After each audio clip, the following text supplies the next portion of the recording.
This is the Rays POSTCAST, your instant game reaction for the Tampa Bay Rays, part of the Locked On Podcast Network. Your team every day. Hello and welcome to another incredibly frustrating edition of the Tampa Bay Rays POSTCAST, your home for instant reaction to every single Rays game. I'm Jonathan Shields. I've been a lifelong Rays fan through these incredibly frustrating losses and the few positive that we've had over the last handful of years being Rays fans. And this one, we're going to be talking about why can't the Rays hit at home? We're also going to be talking about some bright spots, as we always like to do during these frustrating games, and the bright spot continues to be the pitching staff. But what we're going to start with, and what every Rays fan should be asking himself, is this. This is what you'll be talking about. Is it time to panic? And before we go into this, if you guys are joining live, thank you guys so much. Leave a comment. We'll get to them at the end like we always do. If you're watching the replay, leave a like and also comment. If you're watching Apple Podcasts, Spotify, make sure you leave a like and rate it 5 stars. Leave a comment there as well. And join us live. Tomorrow's an earlier game, so we'll be live earlier. And we're going to be talking about what every Rays fan should be talking about. Is it time to panic? Is it time to panic on this lineup specifically? And this is a tough question because is it time to panic in the last day of April when there is 125 games left? I'm not sure. But what I do know is this lineup is lethargic. And I don't know what can be done because you have guys that have been complete no-shows. There are guys when they come up to the plate that are just, you're like, oh, there's no shot. Christopher Morel, since his breakout game at Arizona, 1 for his last 14, including that hit by pitch today. Anytime he's up in a big spot, I don't have confidence in him coming through, even with that home run that he had in Arizona. God forbid Taylor Wallace comes to the plate with 2 on and 1 out. Absolutely no faith of him ever getting anything done. And then you go down the line of easy outs. Rortvedt, even though he didn't play today, he's an easy out. Danny Jansen has been awful since we've gotten him offensively. He's an easy out right now. Brandon Lau hits more hard hit balls for outs than anyone else. And now he is reaching for pitches. He is extending the zone, and that's why he's getting those weak pop flies. So right now, not really confident in him. Outside of Yandy, Aranda, and Jr., there's no one I'm crazy confident. Like, yep, big position here. Time for them to go to hit. I thought it was Chandler Simpson, but I think we put a little bit too much of unfair expectations on Chandler Simpson. Like, this guy, he's making his debut. Teams are going to adjust, and that's what they've been doing. And the outfield, again, you guys saw today, outfields are playing him in. They're about 3 steps in on Chandler Simpson. And, he got robbed one of the times as well. But, I'm not ready to put him in that spot where, like, yep, I can depend on him to come up in a big-time spot, even though he has so much so often this year. But outside of Yandy and Aranda, and half the time Junior in this game, anytime he comes up in a really big spot, just like Brandon Lau, he extends his zone and he chases. How bad was his strikeout in I believe it was the 8th inning? Or it was a flyout, but he struck out one of the time with someone on, again, just reaching for a changeup after he barely fouled off another changeup, almost in the left-handed batter's box. And then he flied out in the 8th inning. It's just how many times is this team going to get runners on first and second and third, 1 out, 2 outs, and not deliver? And if you're the pitching staff, you're looking at these guys and saying, what are we doing? Like, we're putting up 3 runs or less in every single game, and you guys are not holding up your part of the bargain. Time to give you guys some stats. The Rays in their last 7 home games have scored 1 run or less 5 times. 5 times 1 run or less at homes. That is so bad. There's not even an adjective I could use to describe it. That is awful. And you look in this lineup, where do you go to change that? I don't know where you go. Where do you go? There's no just juice in this lineup right now. And you look at the potential in this lineup, and there's no reason why this lineup should be this bad. You look at the talent top to bottom, and I know more than half their outfield's hurt. And I know that Aranda's had a good start, and I know that Brandon Lau is just slumping right now. I understand all that. But when push comes to shove, who in this lineup are you trusting to get a big-time hit? I trust Yandy. I trust that Jonathan Aranda is going to give you a fantastic at-bat like he did twice today. And then sometimes I trust Brandon Lau. Sometimes I trust Junior. Not all the time.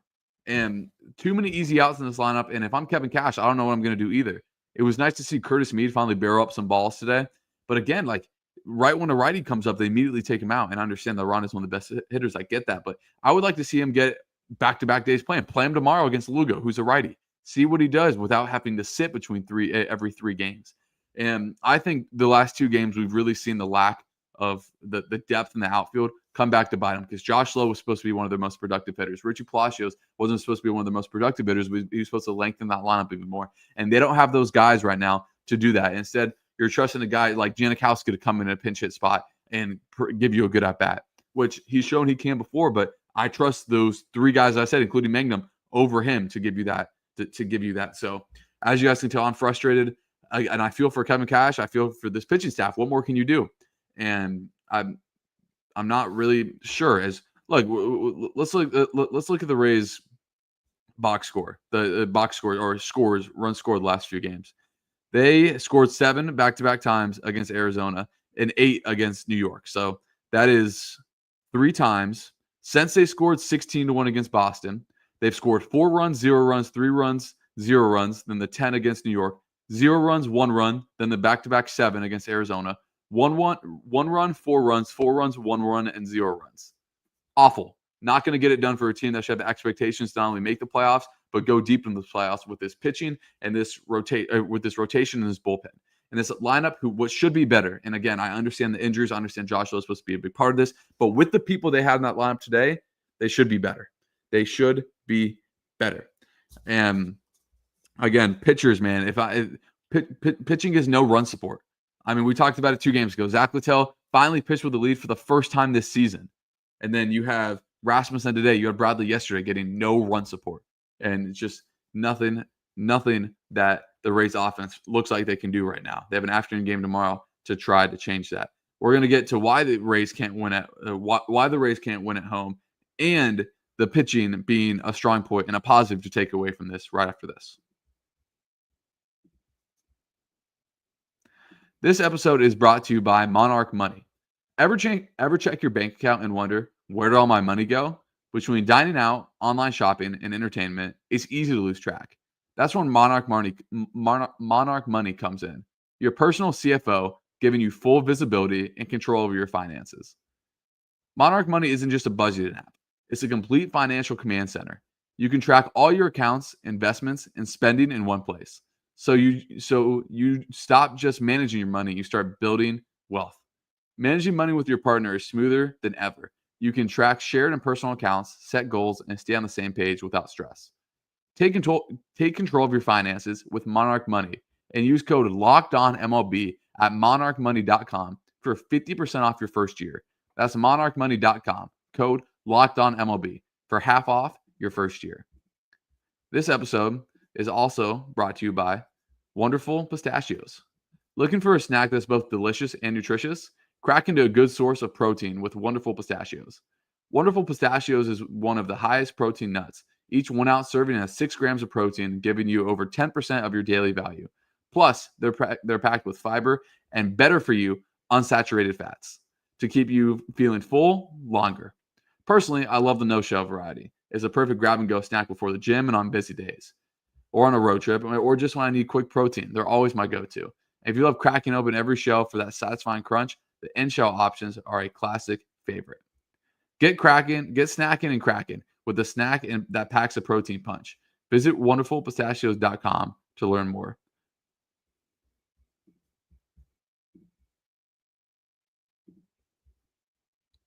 Again, thank you all for joining live. I know that the Lightning game's going on right now. I know they're losing right now, which also sucks. But if you guys are in here, leave a comment. And also, if you're watching live, leave a like as well. So we'll get to the comments after these next few segments. As you look ahead, why can't the Rays hit at home? I mean, it is the $1 million question. As I gave you the stat that they've scored 1 or less runs 5 of the last 7 home games. I mean, that's just awful. Why can't they hit at home? Is it a lighting issue? Is it just their lineup that's putting out there? But, a few times it's a coincidence. It's starting to turn to a trend. And I don't know what Kevin Cash can do. I don't know what this hitting staff can do. It's literally like they sold their soul for the 16 runs against Boston. And I just gave you the number since then. They've been awful. So I don't know what the Rays can do to hit better at home. And it's literally, I mean, it is night and day from being on the road. And I even saw memes. It's like they need to take down home of the Rays at Steinbrenner and just make it feel like an away game. And maybe they'll hit better. Anything to have this staff hit better right now, because it is not been good. And we'll transition to the pitching, because the pitching is what's keeping this team even remotely in the game. I mean, Drew Rasmussen was really good after the first inning. I thought his whole thing is pounding the strike zone. I thought maybe he threw one too many fastballs, as a big 2-run home run for the Royals made it 2-0. And then just the unfortunate, just such a Rays way for the Royals to score their third run, right? Just the ground ball that hits third base, pops straight up. And of course, Bobby Witt, who's the best player in the world right now, outside of Aaron Judge, makes them pay immediately. So that's how the Royals get their 3 runs, right? Nothing flashy. The home run was more than they did yesterday. But again, nothing flashy, getting straight to the point. And I thought the pitching staff, especially the bullpen, really, really good. And someone that I never thought was going to be the player of the game is going to be our player of the game, and that's Mason Englert. This is the Locked On Player of the Game. Was anyone else shocked when he went out for that third inning? Like, you get guys being 2-inning guys, 2-inning reliever guys, and with the rainouts that are going to come at Steinbrenner over the course of the year, like, you're going to need those guys. 3 innings, 5 hits, 4 strikeouts. And how about in the 6th inning, when it's second and third, no outs after Morel makes an awful error in left, letting the ball just get by him. You know it's bad when Salvador Perez goes from first to third, standing, because he's the slowest player in the MLB. And he gets out of it. 2 really big strikeouts to 2 good hitters, and then getting a flyout that just short of the track. That's big stuff from a guy that the Rays kind of took a flyer on, right? Not expecting too much out of him. Just another guy, another depth piece added to the bullpen. And is he a guy that's a candidate for higher leverage roles? Maybe, especially with Kevin Kelly still out for the foreseeable future, but really impressed with his performance. And like we always do, it's time to get to the comments to see what you guys have to say. As we start with Michael Dean, what an awful showing from this lineup. Not sure what Cash can even do at this point. Yeah, that's what I said. I mean, it's bad, and I don't know what he can do. I don't know what the different combinations he can make is. I don't know what you do with the back end of the lineup. I know they can start with playing Taylor Walls less and just play Cabby at short. And I understand it was a lefty, but I mean, you had 2 lefties in there anyway. I think you got to play your best bats as much as possible. And I'd give Curtis Mead another shot instead of playing him every 4th day, basically. Play him tomorrow against the righty. You got nothing to lose. You can DH, give Junior a DH day if you want, or you don't got an off day before you play New York. Just give him or Aranda's going to play tomorrow. Maybe DH from Aranda, give Yandy. Yandy has played every game this season. So I'll like to see Curtis Mead get another at bat. As we get to our guy, Gary, I agree that this was really bad. And someone I wrote down, wouldn't even mention Noah Cameron. I mean, just a finesse guy, not blowing you away. 92, down the middle, change up, that hanging slider curveball that he throws, nothing. And you're right. All the 5-1 road trip has disappeared now. I think the Rays got to win tomorrow and then go take 2 or 3 from the Yankees to really feel good about going into next week. And when we went to the road trip, we talked about the gauntlet that the Rays have coming up. And in some order, the Rays they go to New York. In some order, they play the Phillies, Brewers, and Blue Jays coming up. 3 really good offenses, 3 really good teams. So they need to start to figure this out a little bit. As Gary again goes, 1 run in 2 games, not going to beat anyone with that. I agree. I mean, just terrible. As we go to I Am Carter X, just a trash game. And I agree. It's just, I don't know what to do. I'm almost speechless. Like, what do you do? What does this team do? Where do they try to reach in to try to build some momentum? I'm not sure. And I think that there's not an option that's just right there, laying there for them to get. So we get to our guy Alexander, also in here. It's sad how they this bad at home. I don't know, maybe because it doesn't feel like home to them, but there is no reasonable response to be this bad at home, where they've scored one run or less in 5 of the last 7 home games. There's not a reasonable response. As we get back to our guy Michael, I think it's key. I don't think it's time to panic. Baseball is such a long season, right? We'll go to August and this team will still be playing, and it's only April. So the panic, is it time to panic? The correct answer is no, but it is time to be concerned about the lack of production from a lot of people in this offense. As we go to Pistachios, evil Yankees energy in this park, I agree with that. He very evil energy in this Yankees park. I just think that they're haunting us a little bit. As we go to I Love Legos, starting to express some concerns about Mead. I agree, but I still think he deserves a better chance instead of playing once every 3 days. And it's just not good enough. Not good enough from him to not produce in that time. And I think that he deserves to play back-to-back days. And if you're not, until you completely give up on him, look at what Kyle Manzardo is doing for Cleveland right now. Trading for Aaron Savali. Terrible. And Aaron Savali was the worst starting pitcher I've ever seen with my own 2 eyes. So I think Mead might need to play a few games in a row to try to get some more experience and more at bats as we go. I was like reading this one. You guys popped up on my feed as a Reds fan. We got stomped and combined 15-1 on doubleheader. So I understand the power outages. Yes, and I understand another fan base feels this pain. And welcome. Thank you for joining the live from another fan base. As we get to Daryl Brooks, Morel being a bust. Not sure about that. I mean, look, I trust. We talked about this yesterday. I trust Eric Nylander. I trust Kevin Cash explicitly. And then if they wanted Morel for a long time, they must see something in him. And everything with him is if he can lower the strikeouts, then he'll be better. And it's as simple as that. And today, just like everyone else, he just had some really, really bad swings. As we go to I Am Carter X. Long season, but games we lose right now are games we're going to be chasing to make the wild card. I agree. The only good thing is that the wild card in the AL is not good right now. I mean, the AL in general is not good. When you look up and down the board, I think the Rangers are the best team in the AL. And going into this game, they were only one game above 500. So, yeah, I know what you're going to do. Cardinal said, I donated 99 cents. Did you see it? I did not see it. Thank you very, very much, Carter. That's very cool.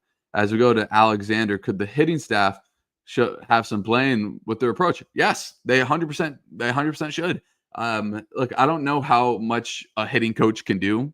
Frankly, you go to Junior, who changed his stance and he's putting the barrel on the ball more, which is really good to see. So, look, at the end of the day, it's on the players and it's on Kevin Cash to orchestrate this lineup in a way that it protects your best hitters and gets your best hitters again in positions to have runners on base to drive them. And as we go back to Michael, as we go down here, the offense has been a problem for years. It's really up to ownership to open the checkbook and improve it. Yeah, but yes, I agree. Ownership does need to help improve it. But look, when this team comes around to the All-Star break, you're gonna have Hy-Sung Kim as your everyday shortstop. You hope to have more consistency from Junior, as Junior's really playing well right now, and Brandon Lau. You hope Yanni's back to hitting that 280, 300 range. You hope Aranda, he's not gonna hit 330, but you wonder where he falls. Hopefully, he's near that 270 range, and then you hope to get Josh Lowe that back. So I think when this team is healthy, when this team is full, their lineup is going to be deep and produce. And right now, they just need to tread water. And right now, when they play the Royals, and especially when they're at home, thumbs up for everyone, I guess. They have it's like a cylinder block tied to their ankle, and it's just weighing them down. We'll get to a few more here as we go to Mike. Did you see the empty seats in yesterday's game? Well, yesterday was Tuesday. But they still said it was a sellout. And a lot of Royals fans, again, it's just frustrating to see as a Rays fan. I wish I could go to every game. I understand it's a weekday, but everyone's saying put the team in Tampa, and it's cool that they can sell out 10,000 seats. And I don't care where the stadium is as long as it's in Tampa Bay area. But I don't like seeing our stadium taken over by other fans. But as we go to one more comment, I'm going to go to our genius on this one. I also miss Mike Brasso. Just good energy, good guy.